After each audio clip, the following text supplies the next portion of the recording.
അപ്പോൾ സാറ് ഇപ്പോൾ സാറ് ഇതിൻ്റെ സിനിമയിൽ സജീവമാണ്, എഴുത്തിൽ സജീവമാണ്. അപ്പം ഇപ്പോൾ എഴുത്തിൻ്റെ പാതയിൽ എഴുത്തിൻ്റെ പാതയിലെന്ന് പറഞ്ഞാൽ ഞാൻ മഹാഭാരതം 8 വർഷം ഒരു സംസ്കൃത പണ്ഡിതൻ്റെ കീഴിൽ തന്നെ പഠിച്ച ആളാണ്. അപ്പോൾ മഹാഭാരതം നിന്ന് അത് പഠിക്കാൻ കാരണം തന്നെ എന്താണെന്ന് വെച്ച് കഴിഞ്ഞാൽ എനിക്ക് കർണൻ എന്ന് പറയുന്ന കഥാപാത്രത്തിനെ സിനിമയിലേക്ക് കൊണ്ടുവരണമെന്നുള്ള നിലയിലാണ്. അത് പൂർണ്ണമായി എഴുതി കഴിഞ്ഞതിന് ശേഷം മലയാളത്തിലെ പ്രഗത്ഭന്മാരായ ആൾക്കാർ, മമ്മൂട്ടിയെ പോലെയുള്ള ആൾക്കാർ അത് സിനിമയാക്കാനുള്ള ശ്രമം തുടർന്നുകൊണ്ടിരിക്കുകയാണ്. അത് വളരെ ഹ്യൂജ് ആയിട്ടുള്ള ഒരു ബഡ്ജറ്റ് വരുന്ന പടമായതുകൊണ്ട് പ്രൊഡ്യൂസറെ കിട്ടാനായിട്ട്, അതിന് പറ്റിയൊരു പ്രൊഡ്യൂസറെ കിട്ടാനായിട്ട് നിൽക്കുകയാണ്. പഴയ ഹിസ്റ്റോറിക്കലായിട്ട് തന്നെ. പക്ഷേ ഹിസ്റ്റോറിക്കലായിട്ട് നിങ്ങൾ കാണുന്ന TV-യിൽ കണ്ട നെരോലാക്ക് പെയിൻ്റുള്ള കൊട്ടാരത്തിലെ രാജാവല്ല.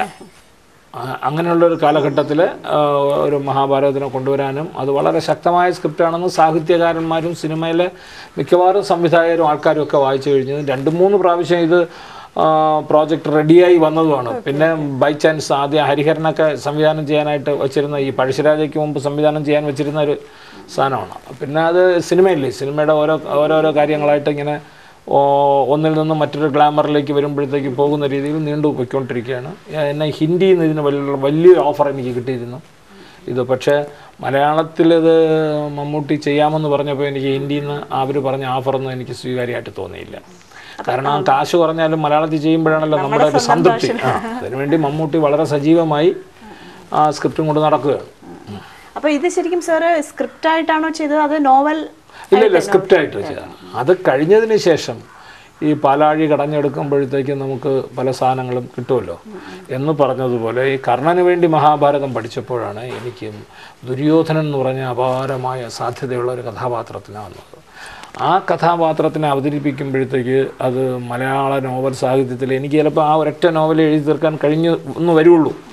അപ്പോൾ അതുകൊണ്ട് തന്നെ അത് മലയാള സാഹിത്യത്തിൽ ഒരെണ്ണം എഴുതിയാൽ മതി എന്നുള്ള ലെവലിൽ ഉണ്ടാവണമെന്നുള്ളതുകൊണ്ട് ഞാൻ എൻ്റെ മനസ്സിൽ വന്ന ഒരു വിചിത്ര ചിന്തയെ സാധാരണ പെട്ടെന്നാരും അങ്ങനെ ചിന്തിക്കില്ലെന്നാണ് ഞാൻ എൻ്റെ കൂടെ കൺസൾട്ട് ചെയ്തിട്ടുള്ളവർ പറഞ്ഞിട്ടുള്ളത്, MT സാർ അടക്കം.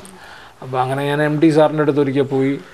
അദ്ദേഹം 1 മണിക്കൂർ എനിക്ക് തന്നു. ആ 1 മണിക്കൂർ തന്നയാൾ മണിക്കൂറുകൾ ചർച്ച ചെയ്തു, അതിനെക്കുറിച്ച് ചർച്ച ചെയ്ത് അദ്ദേഹത്തിന് വളരെയേറെ ഇഷ്ടപ്പെട്ട് അദ്ദേഹം എന്നെ വളരെയേറെ എൻകറേജ് ചെയ്ത് സൂക്ഷിച്ച് രചന നടത്തേണ്ട ഭാഗങ്ങളൊക്കെ ഇൻഡിക്കേറ്റ് ചെയ്തിട്ട് ദുര്യോധനും മഹാത്മാഗാന്ധിയെ കണക്ട് ചെയ്തുകൊണ്ട് ദുര്യോധനൻ, അതാണ് ഞാൻ പറഞ്ഞത്. അങ്ങനെ ഒരു ചിന്തയിൽ അതൊരു വേറെ രീതിയിലുള്ള ഒരു നോവലായിട്ട്. നമ്മുടെ ദുര്യോധനൻ എന്ന് പറയുമ്പോൾ നമ്മുടെ മനസ്സിലൊരു നെഗറ്റീവാണ്.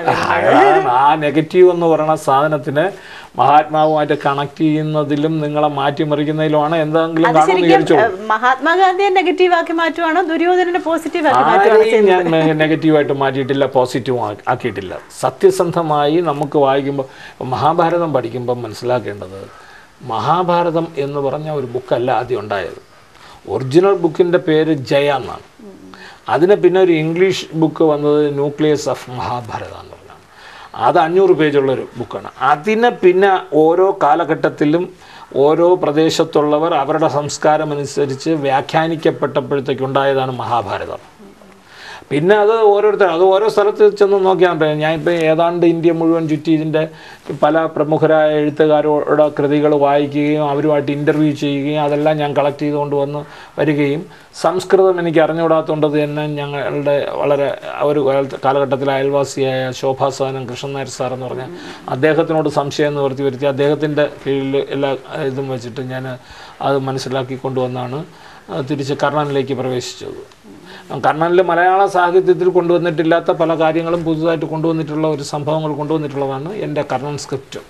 അപ്പോൾ ശരിക്കും നമ്മുടെ ഒറിജിനൽ കർണൻ നമ്മുടെ മനസ്സിലൊരു രൂപമുണ്ട്. ആ രൂപത്തിൽ നിന്നും എന്ത് വ്യത്യാസമാണ് സാറിൻ്റെ കർണൻ? ആ രൂപത്തിൽ നിന്ന് വ്യത്യാസമാണെന്നോ ഇതൊരു പുതുമയുള്ള സംഗതിയാണെന്നോ ഒന്നും അവകാശപ്പെടാൻ ഞാനില്ല.